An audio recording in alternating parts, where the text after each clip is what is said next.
Hello and welcome back to Round the Archives in Conversation. I'm here, Lisa is here, hello, Martin is here, hello, and Paul is here. Hello. Now we've apparently clocked up 50 episodes of Round the Archives. Yes. Or arguably 51. Yes. Or arguably 60 something if you include the in conversations. Oh gosh, okay. But whatever, we're taking it as our golden anniversary. And to conclude our celebrations for this month, Martin and Paul are going to ask us some questions, aren't they? Ooh, are about they? the making of Round the Archives. Oh gosh. So let's hand over to the boys and see what they've got to ask us. I'm sure Paul's already recorded a fanfare that's the making of Round the Archives. Or if he hasn't, he will be doing. Of course. So, the making of Round the Archives, yes, that's going to be an interesting thing to talk about. Have you got anything you'd like to say before we begin? Only that we begin to sympathise with actors who appear on convention panels, in that you said to me, Lisa, you couldn't remember doing half of this stuff. I can remember doing it, but I can't remember what goes in what episode. No. So if you say episode 27, I've got to look up what's in episode 27 because I have no idea. No. Yeah. Well, there's a specific moment in episode 3 when you drop the microphone, and I'm wondering, what were you thinking at that precise moment? Precisely. What's your favourite monster? Precisely, because we expect actors to remember stuff 50 years later. Yeah. And frankly, I can't remember Right. something I edited 2 weeks ago. No, okay. But you three were sort of there at the beginning, weren't you? At the beginning. Okay. So I'm kind of thinking we'll roll back the years to the heady fun times of 2016 when all this began, and I was kind of wondering to start off with, because I know we've talked about this on other episodes, so it's probably. But if you wanted to briefly talk about the begatting of the begatting of the begatting.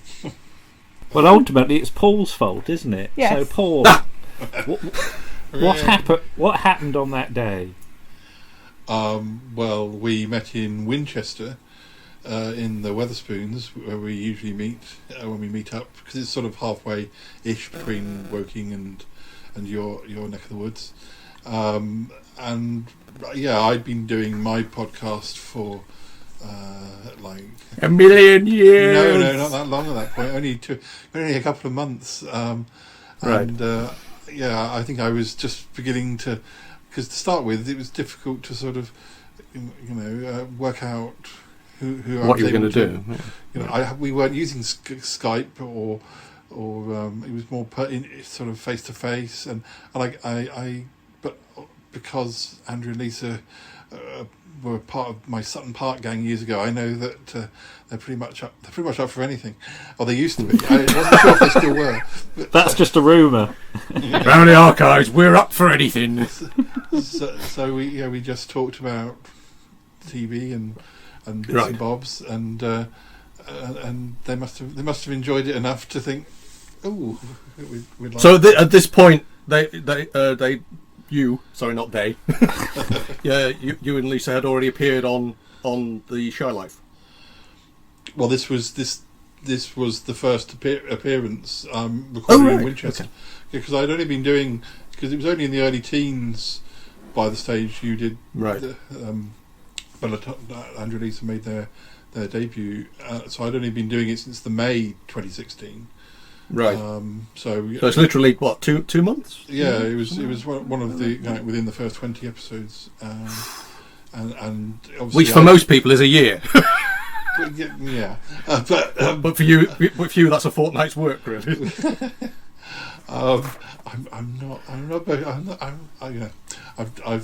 Yes, I do a lot of episodes, but yeah, I was I was a keen podcast listener, so Yes. me doing a podcast was the result of listening to various different podcasts and beginning to Indeed. contribute, finding podcasts where they didn't mind if you called in.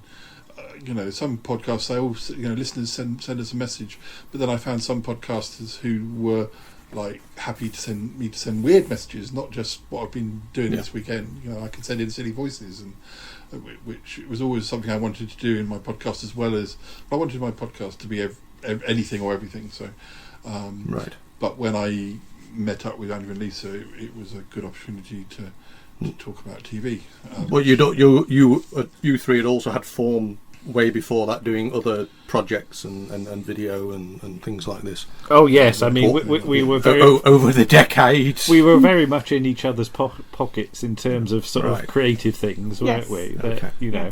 We'd always do something for each other. Yeah. Because Andrew and I knew each other before we met Lisa, even so, because geographically Andrew and I and Nick all lived back in the late 80s, early 90s in a similar part of the world, and Warren, and Right.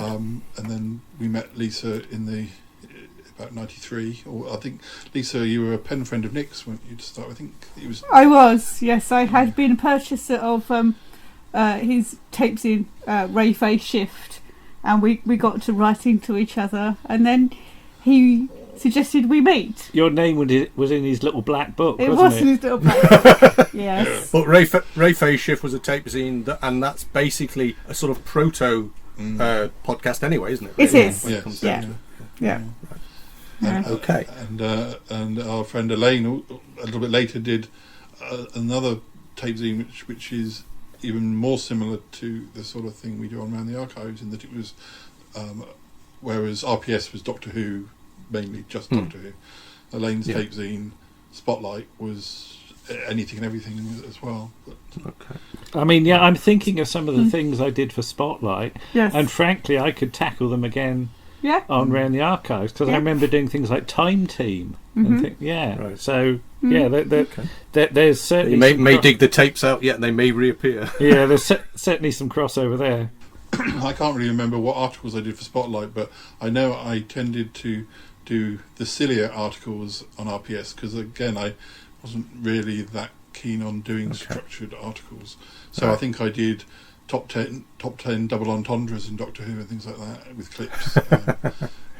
Which will be coming in episode 53 of Randy. So there you are. You've appeared on The Shy Life, and you've gone home thinking, we fancy a bit of this. We fancy some of this. What happened next?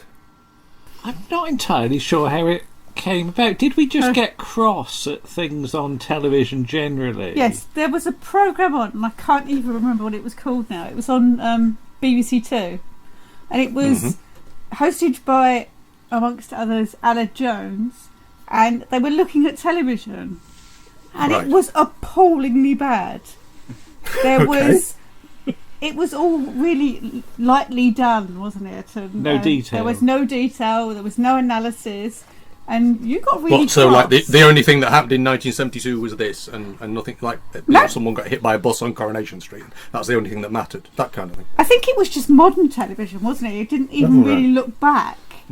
Right. But I just remember we watched it, and you said we could do better than this. Yeah. And You flung your chips across the room. so we did. But we had enjoyed, was it Al Murray, Mark Gatiss and Matthew Sweet doing Yes, things? the BBC 4 things, the James Bond and the action movies The thing. war films Oh, yes. things. Yeah. So we knew it could be done Yes. properly. Better. Yeah. But again, we didn't just want to do Doctor Who. That's No. the thing. We felt that Doctor Who was... It was a very Perfectly big... well served. Yeah, it was a very big pond, and we'd be tiny Yes. fish, wouldn't Yes. Okay. we? So we wanted to do anything, really. And So did you actually sit down with a piece of paper and actually say, this is what we want to do? We'd like it to have this format. Because I mean, basically, the strange thing about podcasting is you sit there and you think, I'd like to do a podcast, and then you think, what do I do now? You know, and so what did you actually do in terms of what you sat down and said, right, we'd like our first episode to be this? Well, I'm just looking at the description of that first episode. It's all lies! And it helped that the BBC were doing their remakes of old comedy. Yes, it was the sitcom celebration season. Right. Which we've been enjoying. Yes. And that And again... that's 4 years ago now. Yeah, and that again treated old telly with some respect, didn't it? Right. So that gave us a little hook Even to if, hang the first article on, didn't it? even if they did pick the wrong thing to bring back. Yeah, all right, okay. So, But luckily, we were also recording with Nick, weren't we? mm-hmm. Because Nick had done had remastered one of his films on DVD. Yes. Okay. And wanted us to do a DVD commentary. Yeah. So he brought his equipment down to us Mm-hmm. and set it up on the well, not on the sofa, but on the table in front of the sofa, and we did a DVD commentary. Is that the first time we'd done one? Yes. Yeah. Yeah. Sorry, Paul, you were going to say something? Well, I was going to say I talked to Nick yesterday because I was recording for 3.5 hours with him yesterday, and I knew he wasn't going to be able to make it tonight. But I was saying to him that I was looking at the episode guide, and I was surprised. It's like the memory cheats. It's a bit like what you were saying, Andrew. I was shocked by, and he was even more shocked, that how many episodes he was involved in. Like right at the beginning, and he didn't remember that because I said I don't think I even appeared to episode 6. Although I had to double check my end theme music was in there from episode 1 because I wasn't even sure that was the case or what you did for an end music, but it was me. But Nick had forgot. But Nick had he'd forgotten he was in so many of those early episodes. Yeah, I mean that's one of the names that kept popping up actually when you do check the episode guide, and it is quite fascinating. Was it basically because he had the tape recorder? Well, no, it was because we knew that he would be perfectly fine doing it. Yes. That was. No, I was really just being flippant, but I just thought, what kit were you recording on in the we used the thing that I'm still holding in my hand now, which is my Tascam DRO5. All right. So you went out and bought that. I bought anyway, it specially. Did you already have that? No, I bought it specially. Yes. It was 80 quid, and I believe it's 80 quid well spent. Yes. Yeah. Invest in yourself. It's the only thing we've ever spent money on, I think, on the podcast, apart from all the DVDs and books. And the subscription. Which is a lot. And the subscription to SoundCloud. Yeah. To get unlimited uploads. Yeah. So you're sitting in your front room thinking, well, we'd like to talk about these remakes of these episodes. We've got and we've got Nick on board. What did you do? Did you actually think of? I mean, because Paul, you can step in here, I suppose. But I mean, what did you actually think about things like theme tunes and things like that at that time? I knew we had to have a theme tune, right. and the opening theme tune was I did an experimental edit, didn't I? Where I used the "Bless This House." Was it "Bless This House" music? I can't remember now. No. It was just some theme tune just to give me a theme tune. I knew I wasn't going to use it in the end, but like a wild track they do on film. It was just something to give the mood. Yeah. But for the opening theme music, which is credited to Dan Tate, it's a special theme tune that he did for us years ago. Yeah. Right. For our video series that we planned. It was going to be Trowbridge and Lisa. That was it. Yeah. It was going to be our piss take of Torchwood, wasn't it? Because we planned a little video series where we had adventures. And as Paul will understand, it's very hard to get actors involved. Paul, you did some recording for that because you played a monk, didn't you? And we never finished editing it. No. And I wrote you a script for a season 2 episode that never got made. Yeah, I know. Yet. I mean, we're very bad at starting things and not finishing them. That's the thing. Yes. Right. Well, we're very good at starting things, which is very bad at finishing them. Yeah. I must admit, I've noticed you when you do listen to the backpack, you always seem to be quite surprised when you've reached episode 33 or 34. Oh, we've actually done a 35th one. How did that happen? Yeah, it always feels like that's actually false modesty. I think there's a master plan in place here, really. Yeah. Maybe more than we realise. I think. But yeah, so we had Dan's opening theme tune. Right. But there are lots of TV shows which have got 2 theme tunes, haven't they? An opening one and a closing one, which are very different. Yes. So we just put it around. Can anybody do a theme tune for us? And Paul, you jumped in and offered, didn't you? Yeah, because I was playing around on GarageBand with music for in between scenes, and also theme music myself, and using loops and all sorts of things, and not being 100% sure what I was doing, but coming up with things that kind of worked.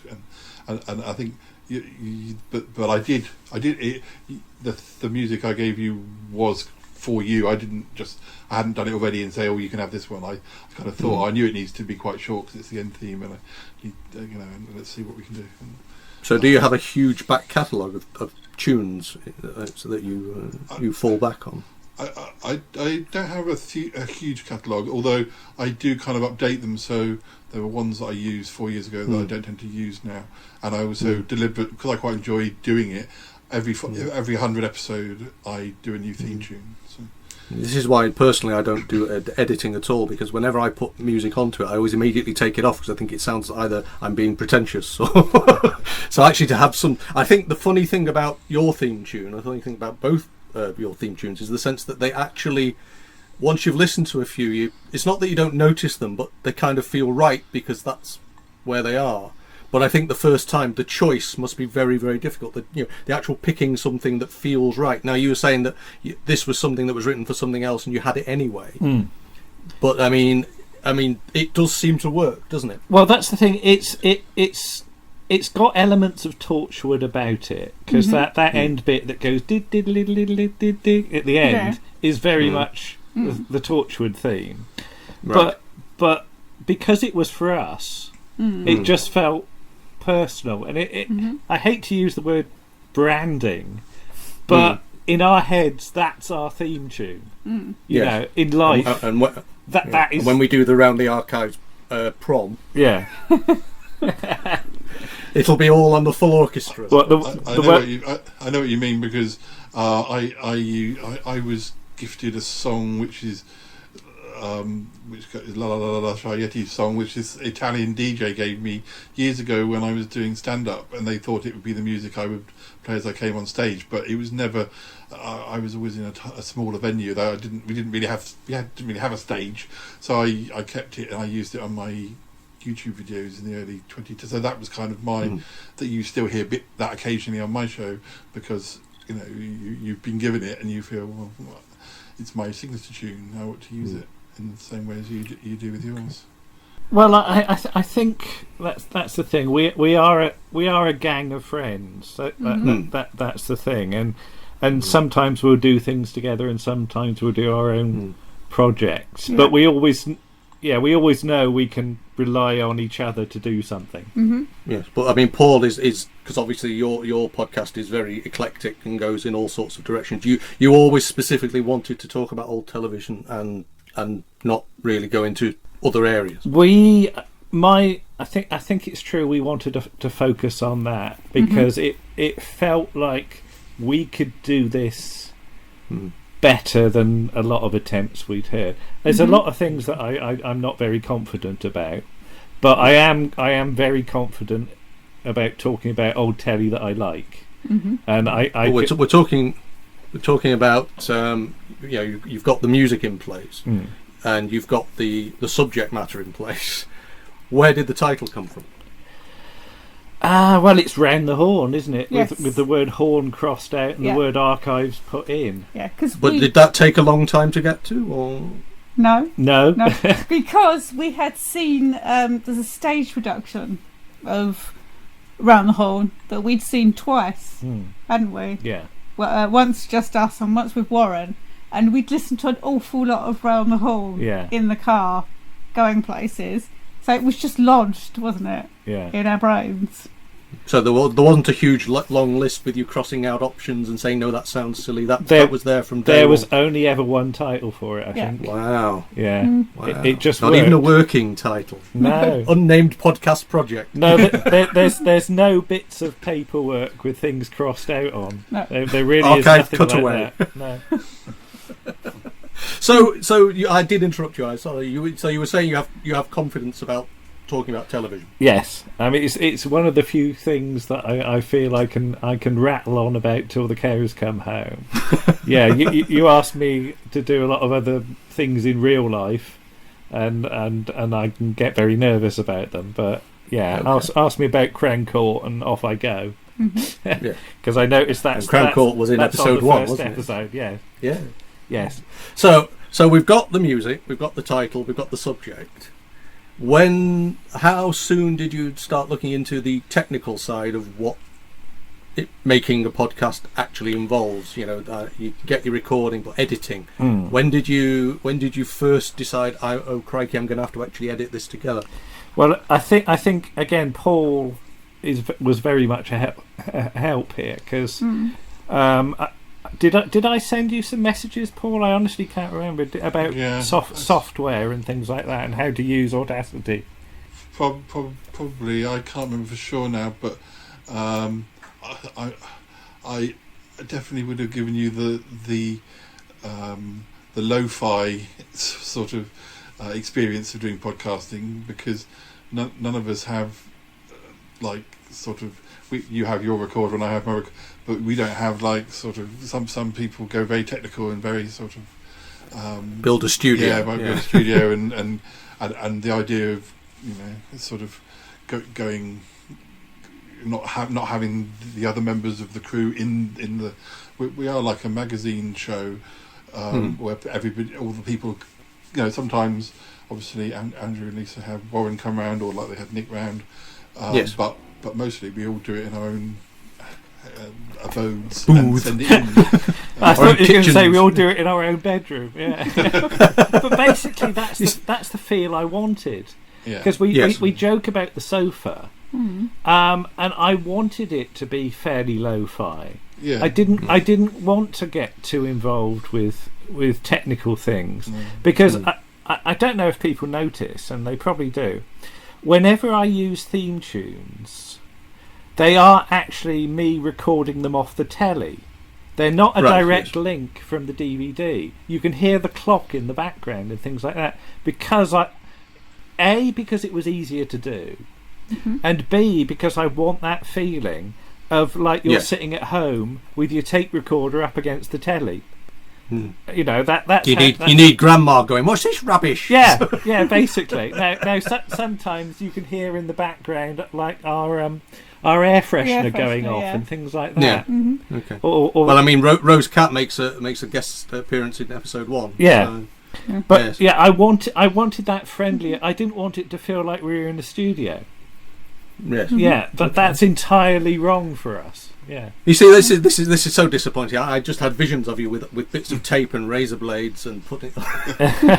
It was that long ago. See, this is the interesting thing about being able to do this at all now, is that the technology has kind of caught up, so you can do this stuff at home. Stuff that was once upon a time, sort of all the strange mysteries of how these broadcast programs were put together, and yet now anybody with a PC can have a crack at it. I mean, I sort of know the sort of radiophonic workshop and how they did things like that, and initially I didn't know what I could do really. It was just a case of try this and does it work. And looking back at those early things, I think it's clear that I've learnt some techniques as I've gone along.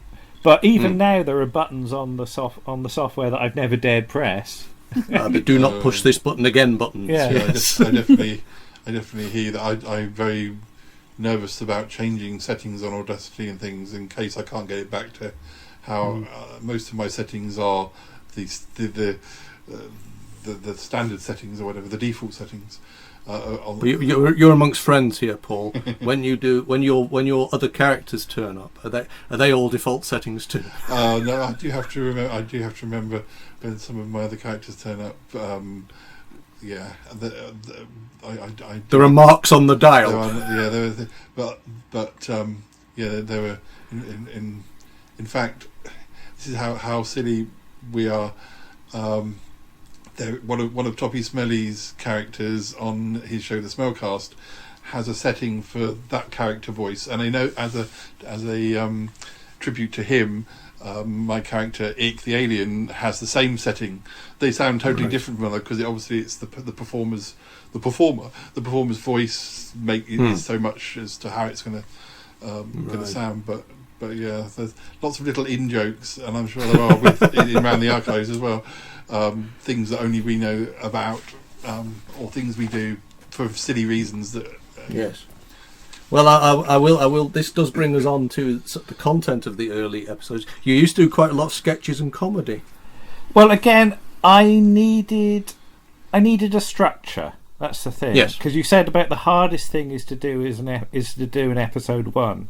So because we were being influenced by Round the Horn, I just rewrote some Round the Horn lines because I wanted to hook people right from the start. I didn't want I wanted like 6 jokes before the episode had even started. So I felt like you were getting a bit of value for money. Not that we charge for it, but hey. And I have heard podcasts where it's gone on for about 5 minutes, and all I've learned is like what they think about biscuits, and that's not even the subject matter of the podcast. And I'm thinking, get on with it. So well, I mean, the get on with it is a criticism that's levelled at a great deal of podcasts, isn't it? Really, that some people will have a 10-minute introduction every time, and but then again, there's the other side of that coin is the running time. That some people say it should be half an hour, some people say it should be an hour, some people say it should be 40 minutes. Because you're running about 2 hours now. What made you decide on that sort of? Is it just you had enough material, or is there something more interesting about the first couple of episodes are about an hour and a bit, aren't they? I can't remember the thing. Which is what we stick with now with the when we do the conversation. Generally, and that seemed right at the time. But the more people we got involved, the more just material I had, and we've talked about the sort of release rate of it, and we found that a monthly release rate, plus or minus a week, seems to work, doesn't it? Yes. You get it. You get one finished. You get it out there. You do the publicity for it. You're planning the next one. People are sending stuff in. You've got to juggle what one goes on which one. Sometimes, if you've got several articles, some might go on the next one. Some might be held back to the one after that. And we have joked about that John Nathan Turner planning board, haven't we? Where is it the day with the TV a day with the TV producer, where you've got production office, the production office in Doctor Who, and there's all these stories on the board in different stages, and episodes can be a bit like that sometimes. So but you've also, I mean, you've got lives outside podcasting. People might be surprised to hear. Sadly, yes.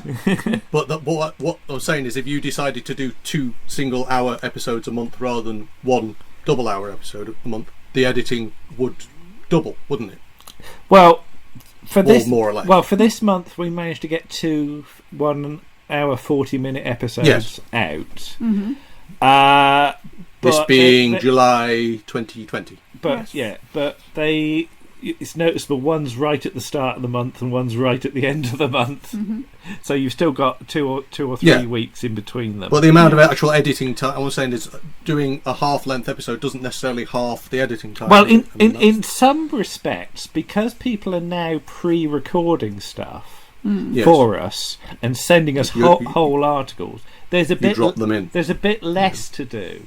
But I still sit there and take out all the ers and ums and things like that. So everybody gets edited, but the more pre-recorded stuff I've got to do, the less it feels like it. The less editing it. There is still editing, but I mean, I would certainly go back to those early episodes and take out things now. So how steep a learning curve was editing? Well, you've never attempted it, have you, Lisa? No. But initially, I'd played with video editing beforehand. So that Trowbridge and Lisa series, I'd edited on video on, I think, Adobe, or what is it? Not After Effects. What's the cheap one? Adobe Premiere or something like that. One of those fairly cheap ones. So I knew how to do a timeline. That you start top left, and the time goes from left to right, Yeah. and then you drop the things in. Initially, I didn't. You'll notice that we hardly use theme tunes and things like that. They're very sparse in the first couple of episodes. Because I was worried about copyright strikes, Okay. and B, because I didn't quite know what I was doing. That's the thing.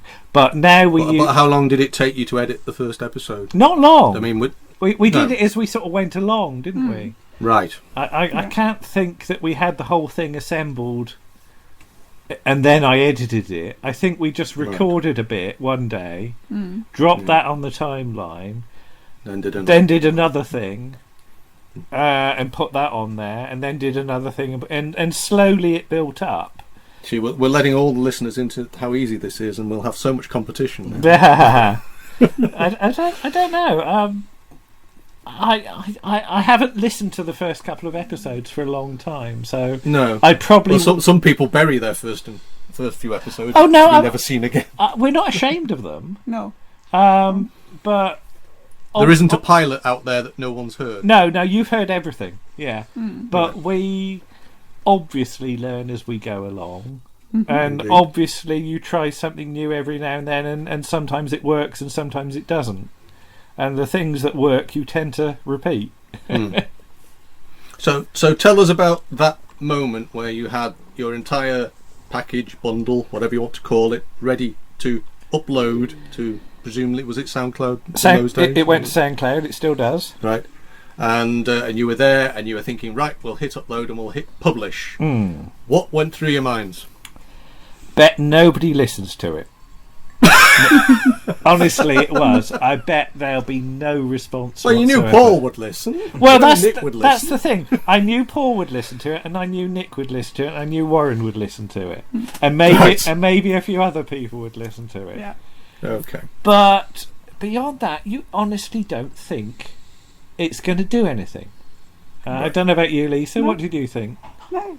I am constantly amazed that my sister listens to it. Yeah. Because my sister is, although she obviously watches television, she's not interested in the mechanics of it. She's just an ordinary viewer. Yeah. You know, she'll sit down and watch EastEnders or whatever. Yeah. But she likes And think listening to they're it. filming it live in living rooms or something. Yeah, and she likes Andrew's voice. She says it's very soothing to Okay. listen to. All right. I have to watch her. So, What I send her to sleep. You mean? yes. Oh. Oh, brilliant. The soporific tones around the archive. She listens to There's it a bits. CD we can spin off. So yeah. Thanks for that. I think. So you've uploaded it and you've hit publish. Yeah. What do you do to promote it then? From that point, Not much. the Twitter. What? Not much. The first one. Don't think we did. We didn't do a video, did we?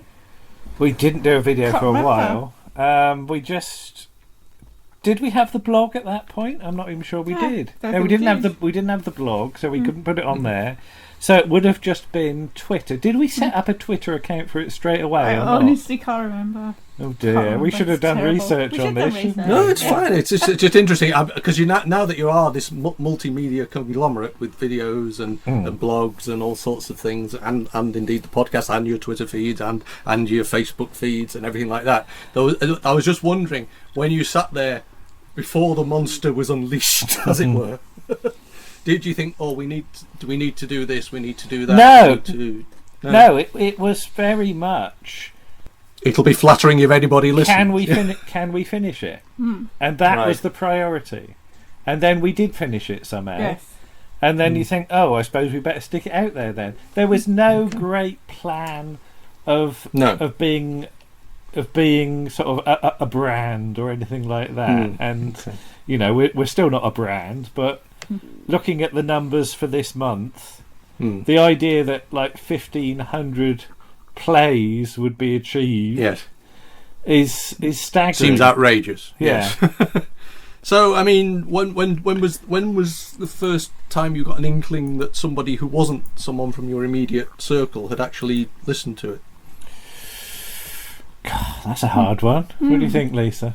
mean, did you get some? I know that you can put comments, for example, on certain platforms. I don't know whether you can on SoundCloud. I've never managed to get it to work for me. But did you get sort of feedback from somebody who thought, oh, that's interesting? Because I noticed that within 4 episodes, you got guest stars. Well, celebrity guest spots. Mr. Terry Malloy in episode 4. Again, that was merely timing, wasn't it? It was. It was just due to the... We happened to go to this convention, didn't we? We went to Regenerations and he was there. And did we? How did we ask him? I think we sent him a message. Because he... Yeah, I think we sent him a Facebook message. Yeah. And we said, would you mind if we found some time at the convention to interview you for the podcast? And he said yes. And he sent me his mobile number, which terrified me because I was... terrified I was going to phone him by mistake. I don't have to have the awkward, oh, hello, sorry, told you by mistake. Because weren't we upstairs? And get an Archer's voice back at you. Did we see him and then we went upstairs or something? Because I remember, didn't we Twitter him? We were like messaging him on Twitter or something. Like, we're upstairs, shall we come down? And I don't know what anybody must have thought if they were reading that on Twitter. What's going on? We bribed him with tea, didn't we? Tea and biscuits. Tea and biscuits. Yeah. That's our limit, isn't it? Yeah. I mean, boys. But did you come over your fundamental shyness? Or were you completely sort of brazen about it? Well, Terry's one of those people. Yeah. Cause very welcoming. Had we seen him at the... We'd met him at the Bournemouth University one-day convention, which I think was the same year, wasn't it? Yeah, that was earlier. So we'd already... And because it was quite a small event, and...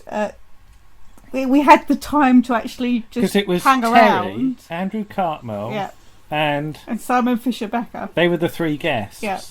But it was such a small event that nobody was talking to them. So we just spent ages showing Andrew Cartmel cat pictures. And we were just sat in the lecture hall, and it was Terry. Yeah. And Simon, me, you, and somebody else. Yes, that was it. Should have recorded the whole thing. Yeah, and we were just nattering. Yeah. That's the thing. And this, I mean, has that? I mean, have you always been able to? I mean, I know you were quite close friends with Michael Sheard over the years. But would you say that you've actually become quite relaxed around the stars, as it were? No. Or do you still sit there thinking no? No, it's only a very few that we click with. It's interesting, isn't it? Yeah. Sheard, Terry, and Boise, and I think that's our 3 famous. Can you say not even friends necessarily, but just I think Michael was probably the closest. Yes. Because we'd like go and we'd go and have a drink with him in the pub. Have a drink with him, or he'd drag us off to the pub. Yeah. But there's only a very few people that I be comfortable doing that with, and it's weird. But did you ever get to the point where you stopped going, it's Michael Sheard, and actually just, oh, hello Michael, how are you doing? I mean, did it? Yeah. By the end, pretty early on, really, wasn't it? Remember that when we passed each other on the ferry? Yeah, we were going over to the Isle of Wight, and he was coming over from, because he lived on the Isle of Wight, to do some work over here. Yeah. It was just a quick hug and hello, and how are you? We're good. And bye. Bye. And there was another lady getting on the foot ferry, and she said, "Was that man an actor?" And didn't I say, what he thinks he is? Yes. Yeah. But his wig just blew off the ferry. Yeah. Yeah, he's very theatrical, Michael. So. Yeah. So you're there with your celebrity showbiz mates, doing your nice work for charity. Do you? I mean, because Warren got involved in was it episode 3? Was it? No, episode 2, wasn't he? He was in episode 2. Warren's. Yeah, so Nick's on 1. Nick and Warren are on 2. Right. And again, we did sort of interviews with both of them that we knew would spread over more than one issue. Yes. That was the thing. We wanted to get material in the can. Yeah. Mm-hmm. Right. So at this point, you're getting by with a little help from your friends. Very much so. Yeah. And yet it still takes you another couple of months before Paul gets involved. Well, I remember we did that one. I remember you sent me a list of questions, and I answered them, but but I think you spread them over episode 6, 7, and 8, and I recorded them in my library podcasting studios where I record my own podcast during a lunch break at work. Didn't I write them out on little pieces of paper? Yeah, and I had to pick them You out. had to pull them out in a random order. Yeah. Yeah. But none of you have any problem with people listening to what you've done. I suppose if you've done Ray Phase, you're kind of used to it by that stage, aren't you, really? I mean, and also the videos you've done for years. You don't sort of go, oh, did Warren hear us say that thing about Crown Court or whatever, you know? Not at all. I mean, have you actually ever had a row with somebody over something you've said in the episode? I don't think so. No. Everybody goes, nicely done. Well, yeah, we've, I mean, obviously sometimes people like things more than other things and may disagree with you. Yeah.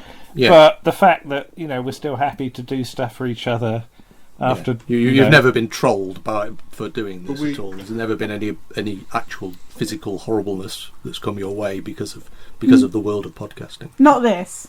No. One of the videos. Right. Okay. But I mean, we're not doing articles that are saying, "Oh, Crown Court, we hate this." We're not. We are usually coming from a point of view of being positive. So yes. So that's a good starting point. The only time that I did an article with Nick, because sometimes I just turn up I say I'm bringing something, we're going to be reviewing it.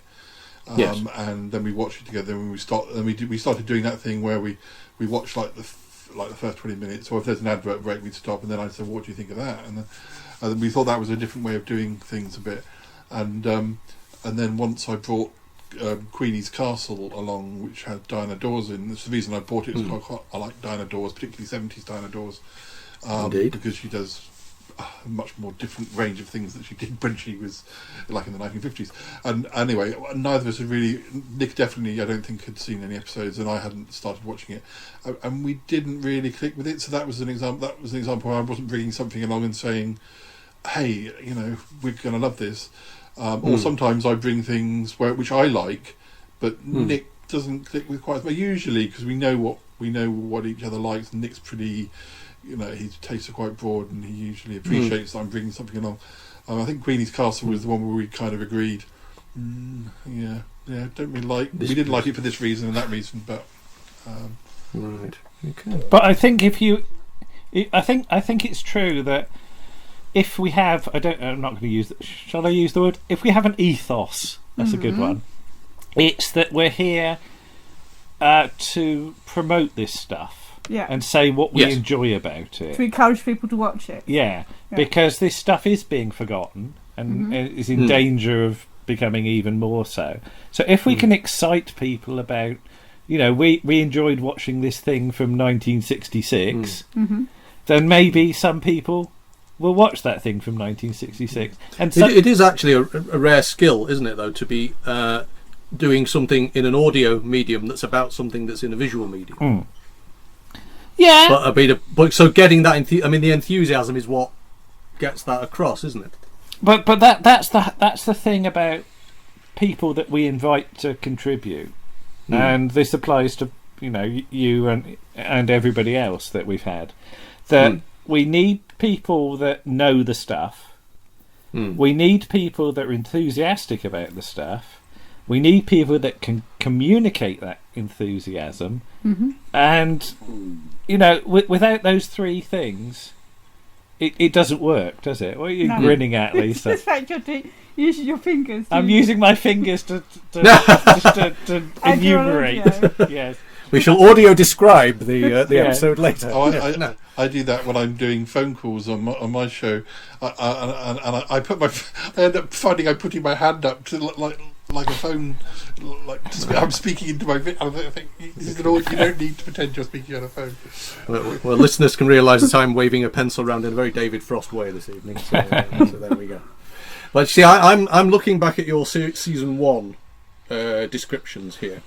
And I would say certainly in the first few episodes, despite the fact there is some drama in there, you do seem to be concentrating more on the light entertainment area of telly generally. Would you say that's where your interests are sort of nurtured, if you like. That's where they live. Or Often what we do sort of on any episode is based around what we were obsessed with At that time. Yeah. So we That go day, through yes. periods of watching a lot of certain things.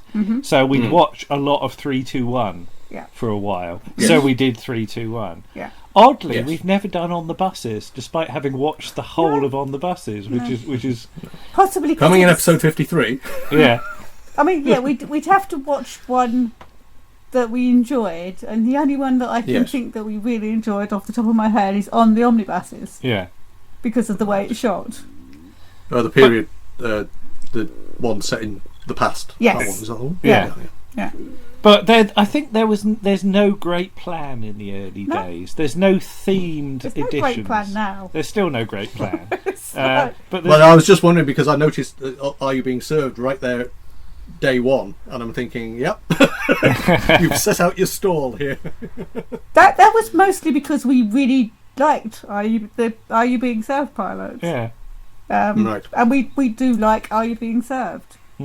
Well, yes, you've done videos We've since. Of done course. the entire run of Are You Being Served. But that's the thing. We look for shows where we want to apply the techniques of Doctor Who fandom to shows that haven't had those techniques applied to them. If you see what I Right. mean. Yeah. That we all know how to analyse Doctor Who, but if you bring that to other shows, what shows can stand up to that level of detail? And It is very much the elephant in the room because I know you said in the past you resisted going into Doctor Who podcasting. I mean, you said it earlier that you didn't want to do another Doctor Who podcast, and according to the episode guide, it takes you all of 2 episodes. does it? No, Warren. Oh right. Oh yes. Sorry, Nick talks about Nick- missing Nick. Doctor Who in Yeah. episode 2. Okay. So yeah, we accept that Doctor Who is a part of television, but Yes. but it's not the be all and end all. That's the thing. Yeah. Yeah, but it can actually. Funny enough, for a lot of fans, it can help with context, can't it? Because yes. it's got that 50-year history. You can actually say, well, this was on at the same time as you would have been watching Underworld. It's for example. it's a thread that runs through. I guess the sort of people that we were aiming the podcast. Well, would you at. say that telly fans and Doctor Who fans sort of have a lot of cross-pollination? There are obviously people who only enjoy ITC, or there are people who will only enjoy a certain type of television. But people who are interested in television might be because they grew up watching Doctor Who, or vice versa. Well, you and Andy talked about this on your karaoke edition, and yes, it is. It is there, isn't it? It's always there in the back of your head when you're doing these articles. So Well, I'm intrigued really because it did take you till around about episode 15. From about episode 15, you actually did 3 Doctor Who intensive episodes, didn't you? That was purely because we sort of did that as a celebration, didn't we? That we got to episode 15, so we'll finally look at Doctor Who, yeah, which is what brought us all together in the first place. yeah. So that's No, why. I mean I'm not criticising by any stretch. I'm just intrigued that did you think right maybe the time has come? Or, Yeah. Yeah. We can actually talk about this. We have talked about it in private. Let's put it on tape. But then going back to like the early 90s, or when Andrew and I used to go around Nick's house, we didn't sit. When we were doing RPS and things as well, we didn't just sit and watch Doctor Who. If any of us had something else we could bring to our meetups that wasn't Doctor Who, whether it be the Avengers or Ace of Wands or whatever, if we had somebody who managed to get hold of a tape of something, then we all wanted to see it. I think things like Department S, I remember sort of showing up. So we always had very broad tastes. Other than we were never stuck in just Doctor Who. so many of those shows are linked. I mean, even, you know, I get back.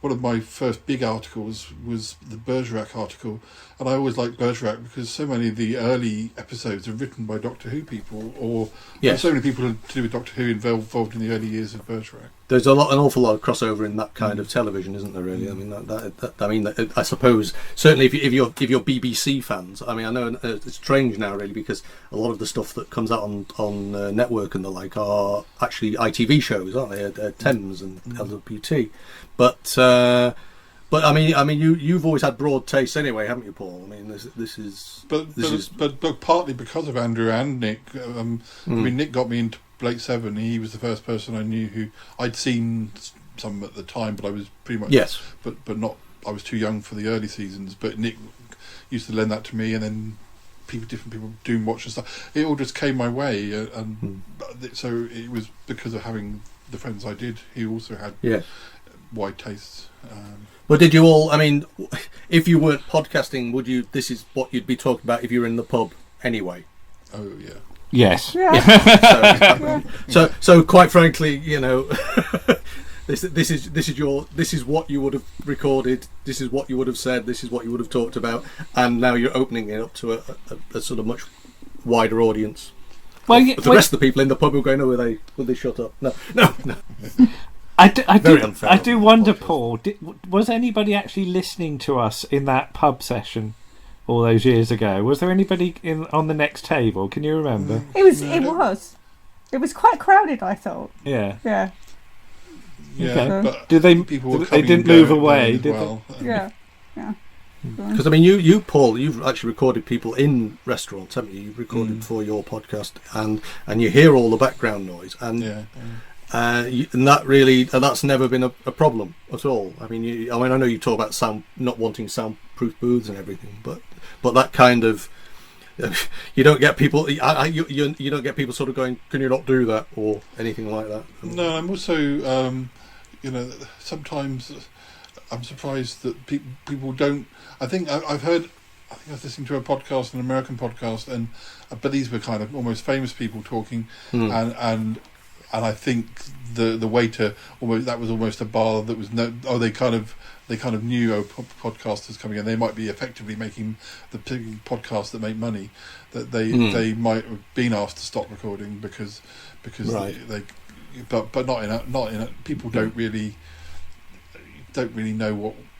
I don't really know that people are recording podcasts in pubs. I don't think. Yeah. In the same. I mean, you're just having a conversation. Yeah. You just happen to have a recorder that nobody else would, or your phone on the table. Particularly as I'm using my iPhone so much, it's not even obvious that it's recording. No. So, but I mean, have you ever asked to? I mean, have you specifically ever had to ask permission to record Andrew Lisa? I mean, I know you did with Terry Malloy, but I mean, I know when it's a person of celebrity, you presumably at least have to ask them whether they're all right with you doing it and putting it out there. But well, that's the thing. We mostly record on the sofa. There's only a very few on location bits. Yes. There's the one with Terry and Jenny at the convention, and that was just like in a corner somewhere, wasn't it? And let's face it, everybody at convention has got a recording device on them these days, doesn't it?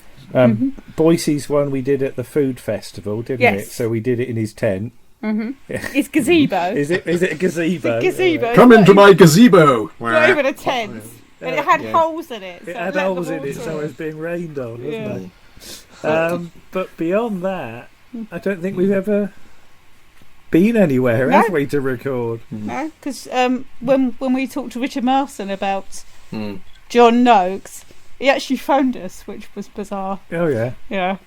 So I remember we had a busy day in Salisbury where I had a sort of a mini school reunion.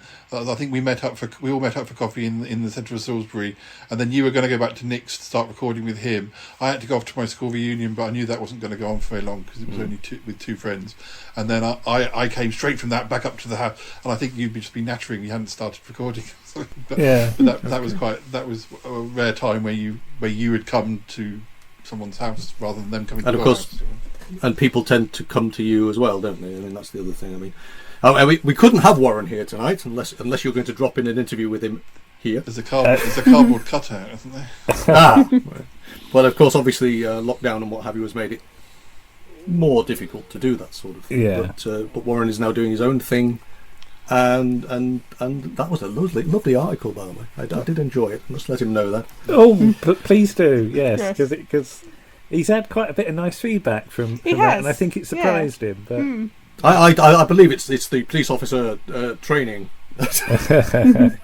You've got to stand in court, but no, the voice is very good, and also the content very, very good. So yes, I enjoyed that. So here we all are. Now you might be surprised to know. I mean, we know that Paul's involved, you two are involved, Warren's involved, Nick's involved. So that's fine. You realise that I am actually 14th person listed on the you have been listening. Let's have a look at the list. Hang on. Which means you actually had an awful lot of guest stars in those first 19 episodes. Let's have a look at the list. It's got a scroll. God, there's a lot of episodes to scroll through. So, so it's us. Volume 2 Warren. coming soon. So Terry and Jenny are before Paul. Then you got Fiona, because Warren travelled up to Skye to do that one. Not especially. He was going anyway. Yeah. So Michael Seeley, Richard Marson, John Challis, Neil and Sue, Paul Ebbs, or Russell. Yeah.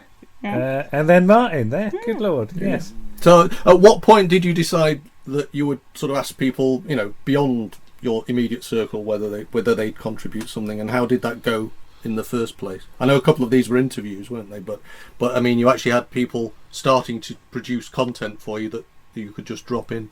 Well, again, it's sort of people you sort of, I don't know whether you sort of realise you've got something in common with them on sort of Twitter or Facebook. Yeah. And you just sort of throw it out there. Or you've bought their book. Or you've bought their book, yeah. Again, I'm very bad at asking people. And I mull about it for like ages before I even pluck up the courage to send could we send you a message? Right.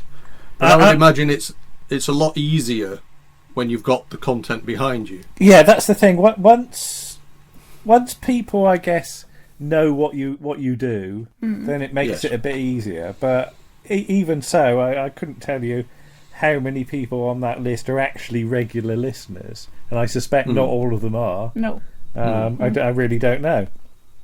But equally, when you do look at that list, you've got an awful lot of, shall we say, certainly known writers amongst the sort of people who buy the sort of books we buy, but also known podcasters now. I mean, at least 2 people on that list have spun off into or have used you as an inspiration. I mean, the Exton Mosses are there. That's true. Yeah. But that again, it comes back to the begatting that we were talking about. But that's the thing. I do regard it as all as a big sort of network of people that are all as mad as each other. And I think that's fair. That you've got Simon and Ken, you've got Ben Baker, you've got Tim Worthington. Everybody could do something for everybody else's show. Yeah. And it's almost the case of like, do something for me and I'll do something for you. It really does start to be like that. Yeah. Because it's that thing about talk shows, isn't it? That talk show producers are desperate to get people on there with their books because it gives them 20 minutes to fill up the talk show with. And equally, the people with the books are desperate to get on there to give it some publicity. So it works both ways. Yeah. And some of us just hang on like limpets. We can't get rid of it. Some of us, you realise, are so bloody damn reliable that you keep asking them. That's the thing. But you sit here now with either 50 or 51 or 63 episodes behind you, or whatever it is now. And also, do you know how many videos you've done? Not without looking. But I mean, it's more than a couple of dozen, isn't it? This is actually the amount of content you've produced over these 4 years is quite astonishing. What made you decide the videos to start doing the videos? I think the videos partially came out because people said, could we have, more than once a month? And the videos are very much guerrilla things, aren't they? That you record them and you upload them and that's it. There's Yes. absolutely no editing involved with the video. So they take 20 minutes to record. They'll upload in 10 minutes. You can get one published in half an hour. You really can. And yeah, you've got to watch the thing beforehand. So I suppose there's another half hour on top of that. But yeah. So was there ever any danger that you were going to sort of go over to the video killed the radio star? Were you ever sort of thinking of turning over to the other side or going fully video? Not with the equipment we've got, No. because our video camera is ancient. It really Right. is. It's so old that It's just that nowadays, when you even listen to a radio show, they've got a camera in the room, haven't they? 90% of the time these days. It's not necessarily dramas, but live news programs or even live sports programs. You can actually see the people in the room. And I'm just wondering whether you feel that tide has turned yet, or not. I think Round the Archives, the podcast, is the central thing, and everything else sort of hangs. And off of always that. will be. Yeah, and everything else hangs off of that. So when did you first decide that putting your faces out there was a good idea? I know that in my own small capacity, I've gone back and redone covers for the early ones I wasn't involved with, but your face is sort of plastered all over them, and I know we did some quite comic graphics to sort of help promote the podcast. But I've got little when shame. we were quite happy. I've got little shame. I think that's true. Despite my sort of shyness and nervousness, I'm not afraid of making a fool of myself, because again, Paul taught me that. He really did, Paul, and My better half always says, "Oh, I couldn't do a podcast because I sound like a chipmunk." It's kind of, I don't know whether she's talking to me or you sound like a chipmunk. I long ago got over the problem of listening to my own voice. Yes. Yes. Yeah. Whoever this stranger is, yes. Yeah. What about you, Lisa? Well, yeah, I think actually the podcast helped me because occasionally, well, more than occasionally, I do announcements at work. Right. And I don't listen to myself. No, I just do it And say and the words. say what I need to say and stop. I don't think, oh God, that's my voice, and I can hear it all around the shop. You're quite critical of other people. I though, am aren't very you? critical of other people. Yeah. I am It's awful. like train guards and things. No, God, I've been on a train for ages.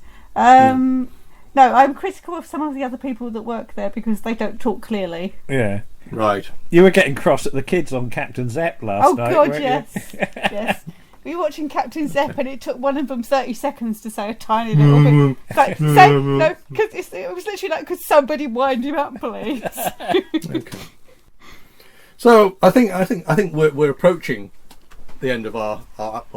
Oh, blimey, that's flown by. We might have to do a And second one. I was just going to say, do you feel that as minor celebrities now, has anyone ever asked you for your autograph, or have you actually been recognised in the shop and somebody actually said, "I recognise you from that podcast"? Has that ever happened yet?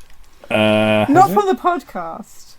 I got recognised. But from the videos. I got recognised in the pub from working where I work. Somebody said, "I know you, don't I?" And I'm like, do you? Well, I work down the road. Perhaps that's where you see me. So yeah, not mentioning where I work, but yes. Yeah. No, I don't. That think, was bizarre. Yeah, I don't think we've ever had. No, not from the podcast. You're that lot from Round the Archives. No, Yet. not yet. It'll be weird if it does happen, but maybe. And won't Paul, having set this ball in motion realistically, how do you feel they've done? Oh, very well, very well. You've all done very well. Oh, very good. Well, I think looking back, when we first sat down on the sofa, is it the same sofa? I think it is. It's the same sofa, isn't Yes. it? Yeah, the sofa hasn't changed. No, because we had another bed sofa before this sofa, but the springs went in my one, so we had to get another one. Yeah. Why did the springs go? Were you bouncing up I and think down? I sat down rather heavily on it. So. We'd had it a good 10 years. Moving on. Yes, we've had it a good 10 years. So Now we're getting to the confessions. Yeah. Right. The most embarrassing thing is when they came, because we ordered this one from a well-known Sofa retailer. Tales. Come on then. When they came to pick the old one up and deliver this one, there was about 100 bits of paper under it where we'd thrown paper for the cats.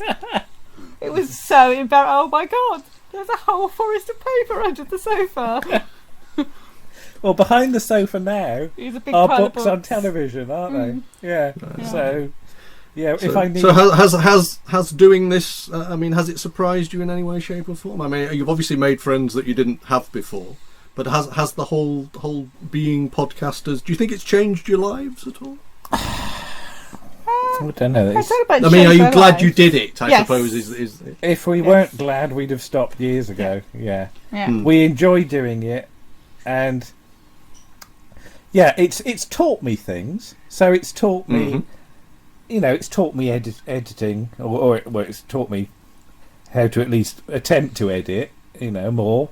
So technically, it's taught me things. In terms of television watching, it's taught me a hell of a lot. The number of things we've discovered just about shows as we've gone that we didn't know 4 years ago. If we went, have you actually found out how many shows you didn't even know about? Absolutely, yes, yeah. I find that whenever Ken lists something on the Exton Moss, and I think he runs through a whole list of shows I've never heard of. That's why I love having new people on board who suggest new things. Because what you said about Warren's article about Nairn, Yes. I'd never heard of him till No. Warren sent that to us, and that comes straight out of the blue. And suddenly we go, oh, there's this bloke on iPlayer that I've never heard of, and now we've got 2 of his books. We have. Yeah. Yeah. So everybody's costing you a fortune. Oh God, yes. Yeah. Yeah. You need to set up a Patreon. Please buy books for these people. Is Toppy your first overseas contributor? He is. Yes. Or he's certainly International correspondent. Yes. Yeah. He's certainly the first person that we've. Is he the first person that we've never physically met? No, because we've never not met. actually ever met Martin. Yeah, that's true. Oh God, it feels like I have. That's the trouble. Oh, and I've never. I do that to people. Yeah. Hello.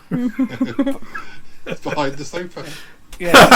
Toppy would have to. That's those little way. speech bubbles in the cartoon. But yeah, it's weird, isn't it? Yeah, I really do. Toppy has his own universe and his own podcasting celebrity as as well. So, but then so many people who work on Around the Archives have their own shows and their own. No, actually, looking at this list, there are a number of people that we've never actually met. Yeah, so. And I guess we're very grateful to people that are just happy to do stuff, even though they don't actually know us in real life. So that's weird. Yes. That's weird that people do things for you, and they've no reason to. It's not like they owe you a drink or anything. No. Though we owe So them. you've unleashed the beast, and you're happy you've unleashed the beast, and the beast seems to be procreating all over the place. And you've got a whole sort of RTA network now. I think that's probably a good place for us to sign off. I think I should just let you do it. sign off the programme. Well, thank you for joining us for this natter about Round the Archives. So thank you very much, Lisa. Thank you. Thank you, Martin. Thank you. It's a pleasure. Thank you, Paul. Thank you very much. And your Dealey, yes, I know Dealey. You have taken part. Thank you, Dealey. Thank you, Dealey. Thank you very much. And thank you to Dealey. Thank you, Dealey. Bye-bye. Bye bye. Take care. Bye bye. Bye.